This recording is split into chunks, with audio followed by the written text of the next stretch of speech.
уважаемые жюри и участники конференции, я, Семен Анатолий Владимирович, ученик 11 класса Мирнинского района села Орлак, хочу представить вам свою тему «Возрождение ремесла предков». Целью моего исследования является изучение видов технологий, использования различных материалов для изготовления якутского ножа. А предметом исследования является изготовление якутского ножа. Задачи: первое — знакомство с историей кузнечного дела; второе — изучение видов якутских ножей; третье — изучение технологий обработки различных материалов, из которых изготовляются ножи; четвертое — изготовление якутского ножа по современной технологии. Гипотеза: через теоретическое знакомство с видами, конструкциями, традиционными технологиями изготовления якутских ножей можно возродить ремесла, освоить и сохранить наши народные традиции, что является основой для развития народа Саха. Практическая значимость исследовательской работы заключается в изготовлении якутского ножа. Методы исследования: наблюдение, чтение необходимой литературы, посещение музеев, проектирование. История появления якутского ножа. Перед тем, как рассказать историю якутского народа, я бы хотел отметить то, что у кочевых скотоводов нет такой традиции, как у русских, когда не принято дарить нож хорошему человеку. Многие считают, что если даришь нож, то нужно брать за какую-нибудь плату. И не обязательно, иначе произойдет целая куча несчастий, начиная от того, что нож не будет резать и заканчивая страшной ссорой. У якутов считается, что подарив нож, ты отдаешь частичку себя или своего счастья, даже вручаешь ему свою жизнь. По данным этнографов, якутский этнос сложился в XIV веке в результате переселения кочевого тюркоязычного народа из Забайкалья в бассейны рек Лена и Алдан. Переселенцы принесли с собой технологии обработки металла, а в бассейне реки Алдан нашли залежи железных руд. Здесь в обиходе народа появился местный оригинальный традиционный нож для разной работы, хотя похожие на него орудия в Якутии находили при раскопках стоянок древних людей. Еще и при раскопках давних якутских захоронений, которым была не одна тысяча лет, обнаруживались костяные ножи, имеющие заметное сходство с современным якутским ножом. У вилюйских металлургов существует целый цикл переданий о сетинских и кентикских кузнецах. Сетинцы почитают Дорбон кузнеца, придушивая среднее лено на Вилюй, обосновавшего на месте железоплавильное производство. Профессии металлурга унаследовал его сын ВТК. От него Бегалят кузнец, дальше Кулка кузнец, Кендыев кузнец, Масар кузнец, Нонорог кузнец, Сыран кузнец, Калин кузнец. Главным событием стала выплавка из руды железа по старинным технологиям предков. Работы шли почти неделю. Из огнеупорных кирпичей сложили печь, обмазали глиной, сушили ее, собрали 50 кг рудных камней. Всеми работами руководил Иларион Попов. В назначенный день с утра по Лысу Борисовне стоял мандар Улуса, приступили к выплавке руды. Обычно на это уходит 6 или 7 часов. Если в других районах для выплавки пользуются электрическим поддувом, то на этот раз использовали инструмент, сделанный по старинным якутским традициям. Не устроив мандар Улус всю жизнь искал секреты выплавки металла. В древности существовала выплавка названия Юсминецких крыла, троекратная выплавка. Сталь при нем становилась гибкой, как одежда. Подготовка к выплавке состояла из 9 ступеней 9 действий. Сушка и возвращение тоже состояли из 9 ступеней. Вот секреты. Еще с давних времен якуты славились искусственными изделиями. Все, что нужно было в хозяйстве, это домашняя утварь, орудие труда и так далее. Изготавливались мастерами-умельцами. Традиции сохранились и до наших дней. Сегодня талантливые якутские мастера участвуют в престижных международных выставках, вызывая восхищение у своих зрителей.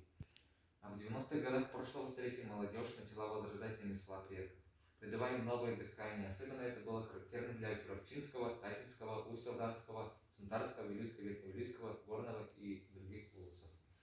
В соответствии с традициями мастера изготавливают чароны, ножи, хамусы, украшения, одежду для женщин и мужчин и другие изделия. Все это тонко продуманная работа. Мы заинтересовались изделиями из металла, точнее ножом моего дедушки Владимира Степановича Семенова. По наследству этот нож должен был перейти сыну или старшему внуку. Это тоже старинная традиция. Дедушка наш бережно пользовался ножом прадеда Степана, а у того хранился нож прапрадеда Михаила. Наше исследование началось с изучения изделий из металлов, которые находились в сельском музее Твойхая, родина наша, в историко-краеведческом музее в поселках Тайбэхой, Сунтарского улуса и Кемпик, Верхневилюйского улуса. Нам было очень интересно, как же их делали, из какого металла, что они до сих пор не износились и выглядят так хорошо. Мы попытались сами смастерить макеты изделий из тех материалов, что были у нас. Подошли фольга, деревянные палочки, пластилин. Конечно же, получилось как игрушечное, но для этого пришлось потрудиться. Проводили следующие умения: глазомер, точность и разметка. Самое главное, нам удалось узнать о кузнечном деле, кузнецах и кузнечных инструментах.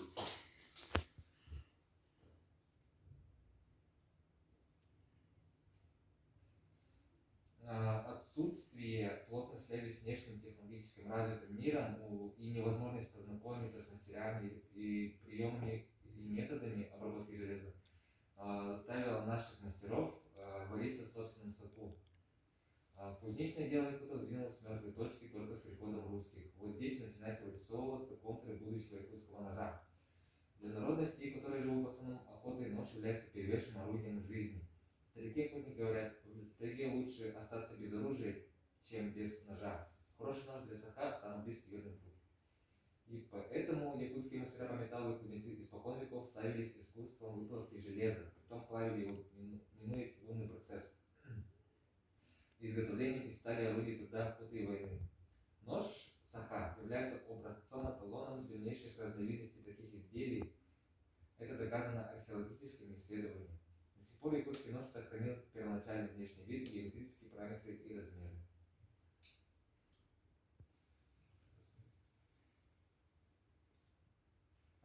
Ножи делятся по применению и изготовлению на 12 разновидностей. Вот все ножи. Нож для нанесения узоров в деревянных изделиях и дальше. Особенности традиционных ножен якутских. Ножны для якутов часто делали из одного куска дерева. Они просто выдалбливались, и при этом нужно было работать очень аккуратно, чтобы в итоге рукоять ножа зафиксировалась в ножнах, зайдя в них по 1/3 часть. В качестве подвеса использовалась простая кожаная петля, которая крепилась в отверстиях, сделанных в верхней части ножен. Многие любители ножей неоднократно слышали о ножнах из бычьих хвостов.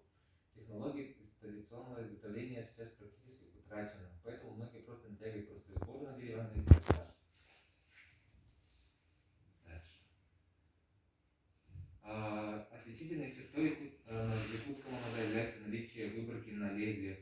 Это дол, это выемка на лезвии, углубления. Есть два вида долов: короткий, тонкий и широкий во всю длину лезвия.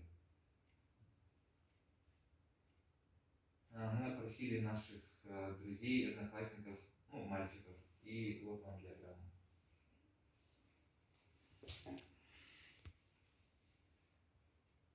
Дальше пошаговое описание изготовления деревянного вкладыша. Алгоритм проектной работы. И заключение. Прочитав всю литературу и знакомившись с различными публикациями, мы узнали о кузнечном деле и кузнецах очень интересные вещи. В старину, когда в Сибирь прибыли первые торговцы или завоеватели, всегда были какие-то изменения в быту местного населения. Люди обменивались не только пушниной, но и другими обиходными вещами. После битвы делились трофеями. Народ Саха уже в давние времена попытался наладить свое производство. Это видно из истории изготовления якутских ножей.